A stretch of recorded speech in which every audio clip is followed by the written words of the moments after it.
सुप्रभात बच्चों। आज की ऑनलाइन कक्षा में आप सभी का स्वागत है।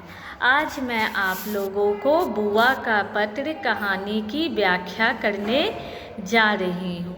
बुआ का पत्र यानी ये बुआ द्वारा लिखा हुआ पत्र है और इस पत्र में ही सारी कहानी को लिखी गई है। ये कहानी पत्र शैली में लिखी गई है।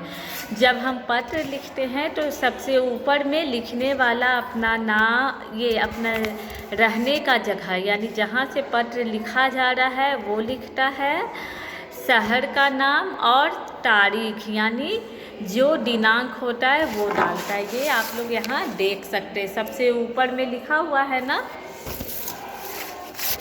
अब मैं इस कहानी की व्याख्या करके आप लोगों को बताऊंगी।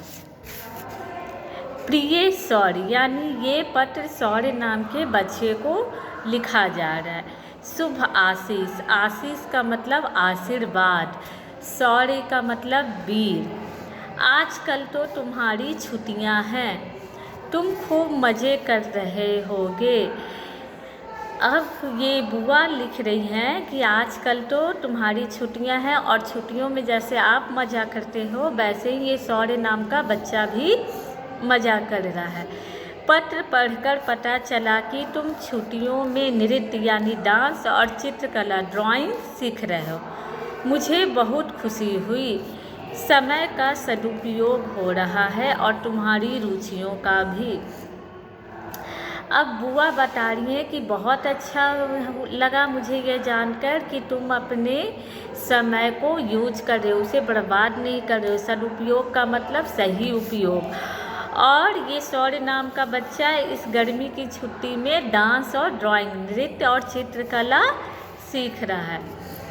तुम्हें बाल भवन के बारे में जानने की इच्छा है कि वहाँ क्या क्या होता है। ये बाल भवन नई दिल्ली में है और ये बुआ जो है दिल्ली में रहती हैं और वे इस पत्र में बाल भवन के बारे में शौर्य को बताएंगी।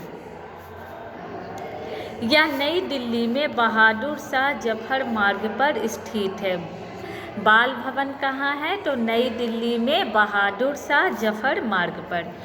यहाँ बच्चे वर्ष भर तरह तरह के क्रियाकलाप करते रहते, यानी पूरे साल यहाँ के बच्चे कुछ न कुछ एक्टिविटी करते रहते हैं। उनमें चित्रकला और हस्तकला मुख्य है। हस्तकला हाथ की कला को कहते हैं।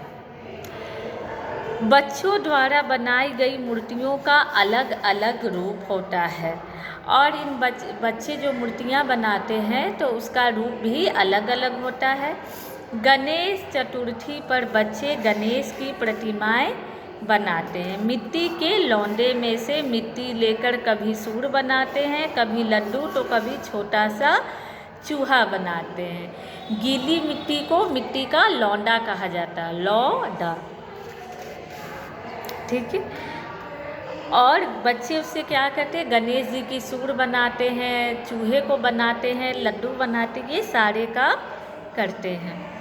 कई बार सूर अचानक नीचे लटक कर टूट जाती है तो पानी लगाकर चिपकाने का प्रयास करते हैं। और कभी कभी जैसे कि मूर्ति छोटी या सूर भारी कर दिया या बड़ा डाल दिया मिट्टी तो वो टूट के गिर जाती है, तो बच्चे फिर पानी से उसे फिर से चिपकाते हैं। एक दूसरे से हंसी मजाक करते हुए मिट्टी के हाथ बनाते हैं, उनमें लड्डू रखते हैं। वे अपनी कार्यकुशलता और अनुभव से मूर्ति बनाकर उसमें रंग भरते हैं। दीपावली के पर्व पर छोटे बड़े दिए बनाते हैं। और ये बच्चे जो मूर्तियाँ बनाते वे अपने अनुभव से बनाते, ना कि उन्हें कहा जाता है कि इस तरह से मूर्ति बनाओ या इस रूप में मूर्ति।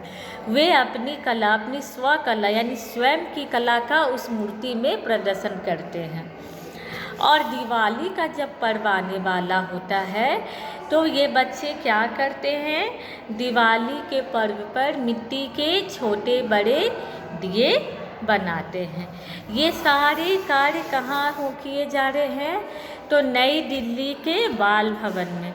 बाल भवन में एक्टिविटी यानी क्रियाकलाप की कक्षाएं चलती है और यहाँ सालों भर चलती। जैसे आप गर्मी की छुट्टी में छुट्टी पे रहते हैं, हो सकता है किसी को कभी और जिस बच्चे को जब टाइम मिलता है वह अपने टाइम के अनुसार बाल भवन में अपना नामांकन करवाता है और ये क्रियाकलाप की कक्षाओं को शुरू करता है।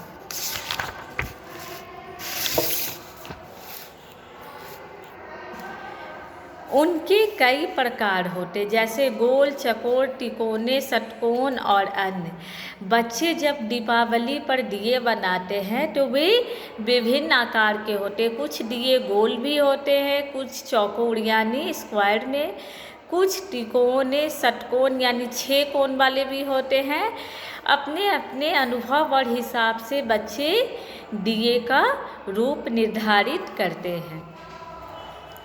दियों के विभिन्न आकार देने के लिए उनके हैंडल, स्टैंड और लटकन बनाते हैं। और ये बच्चे केवल दिया नहीं बनाते, जैसे आप लोग पीतल के दिए में देखते हैं कोई 5 मुख का दिया होता है, कोई 1 मुख का, और हर दिए के नीचे स्टैंड होता है। वैसे ही ये बच्चे भी मिट्टी के दियों में नीचे में स्टैंड या लटकन लगाते हैं कि दिया को लटकाने वाला भी बना सकते हैं। अन्य त्योहारों पर रंगोली बनाना, पतंग बनाना, ग्रीटिंग कार्ड बनाना और मटकियाँ रंगना और मोमबत्तियाँ बनाने का भी काम करते हैं। रंगोली वाले त्यौहार में जैसे कि दिवाली में हम लोग रंगोली भी बनाते हैं। तो ये बच्चे त्योहारों के अनुसार क्रियाकलाप का कार्य करते हैं। कभी ये रंगोली बनाते, मकर संक्रांति के अवसर पर बच्चे पतंग बनाते हैं, और नव वर्ष के आरंभ पर ग्रीटिंग कार्ड बनाना, या दीपावली और जन्माष्टमी पर मटकियों में रंग भरना, ये सारे काम बाल भवन के बच्चे करते हैं। बच्चे ये सब काम आनंद लेकर करते हैं। सारे बच्चों को इन कामों में खुशी मिलती है। ज़रूरत पड़ने पर वे एक दूसरे की मदद करते। समय समय पर यहाँ आयोजित प्रतियोगिताओं में कई स्कूल के बच्चे भाग लेकर इनाम भी जीतते हैं। यहाँ सिर्फ बच्चे सीखने सिखाने का काम नहीं करते हैं, बल्कि ज़रूरत पड़ने पर एक दूसरे की मदद भी करते हैं। और कभी कभी यहाँ बहुत सारे स्कूल मिलकर यहाँ प्रतियोगिताओं का आयोजन करते हैं और इन आयोजनों में जीतने वाले बच्चे को इनाम भी दिया जाता है। यहाँ बच्चों की निराली दुनिया ही दिखाई देती है। यहाँ पर बच्चों की दुनिया थोड़ा बाहरी दुनिया से हटकर हो जाती है। बड़े लोगों को त्योहारों में कोई नवीनता भले ही दिखे, लेकिन बालकों के लिए हर त्यौहार कोई ना कोई नवीन रंग लेकर आता है। नवीनता का मतलब नयापन और नवीन का मतलब नया। तो त्यौहार बड़ों को उतना नया लगे या ना लगे, लेकिन बच्चों के लिए हर त्यौहार कोई ना कोई नया रंग लेकर आता है। तुम भी तो हर त्यौहार पर कुछ ना कुछ नया करते हो। अब ये बुआ जो है वे सौर्य को कहती है कि तुम भी तो हर त्यौहार पर कोई ना कोई नई एक्टिविटी या क्रियाकलाप करते हो।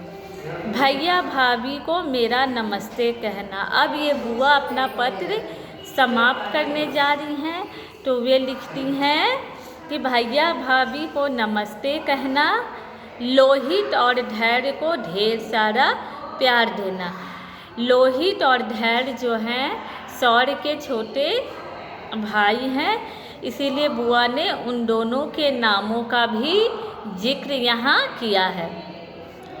जब कभी तुम मेरे पास आओगे तो तुम्हें भी बाल भवन लेकर जाऊंगी, और हाँ, एक बढ़िया सा चित्र मेरे लिए भी बनाकर लाना, तुम्हारे आने की प्रतीक्षा में। अब बुआ क्या कह रही हैं सौर्य को कि जब तुम कभी मेरे पास आओगे तो मैं तुम्हें बाल भवन ले जाऊंगी, जहाँ ये बच्चे किस तरह से क्रियाकलाप एक्टिविटी कर रहे हैं वे सब तुम अपनी आँखों से देखना। और हाँ, मेरी एक बात को ध्यान से सुनो, जब तुम मेरे घर आना तो मेरे लिए एक बढ़िया सा चित्र बनाकर लाना। तुम्हारे आने की प्रतीक्षा में, प्रतीक्षा का मतलब इंतज़ार, तुम्हारे आने के इंतज़ार में तुम्हारी बुआ हेमा, हेमा बुआ का नाम है। यह पत्र किसने लिखा? तो हेमा बुआ ने किसे लिखा? अपने भतीजे शौर्य को लिखा। अब हम कुछ कठिन शब्दों पर चर्चा करेंगे। हस्तकला यानी हाथ की कला, प्रतिमा का मतलब मूर्ति, लोंडा यानी गीली मिट्टी, पर्व का मतलब त्यौहार, नवीनता का मतलब नयापन। यह पत्र किसने किसके लिए लिखा? पहला प्रश्न यही है ना। यह पत्र हेमा बुआ ने अपने भतीजे शौर्य को लिखा है। शौर्य छुट्टियों में क्या सीख रहा था? तो शौर्य छुट्टियों में चित्रकला और नृत्य कला सीख रहा था। बच्चों ने गणेश की मूर्ति कैसे बनाई? बच्चों ने गणेश की मूर्ति मिट्टी के लोंडे से बनाई। अब हम प्रश्न संख्या 4 पर आएंगे। हर साल त्यौहार बच्चों के लिए क्या लेकर आता है? तो नया जोश और नया उत्साह होगा। बच्चे मूर्ति बनाने के लिए मिट्टी कहाँ से लेते हैं? तो मिट्टी के लोंडे में से। बच्चे गणेश की मूर्ति के हाथ में क्या रखते हैं? लड्डू रखते हैं। तो आज मैंने बुआ का पत्र पाठ की व्याख्या कर दी है और इसके साथ ही प्रश्न 1, 2, 3, 4 पर चर्चा भी कर दी हूँ। इसके साथ ही आज की ऑनलाइन कक्षा को मैं समाप्त करती हूँ। धन्यवाद।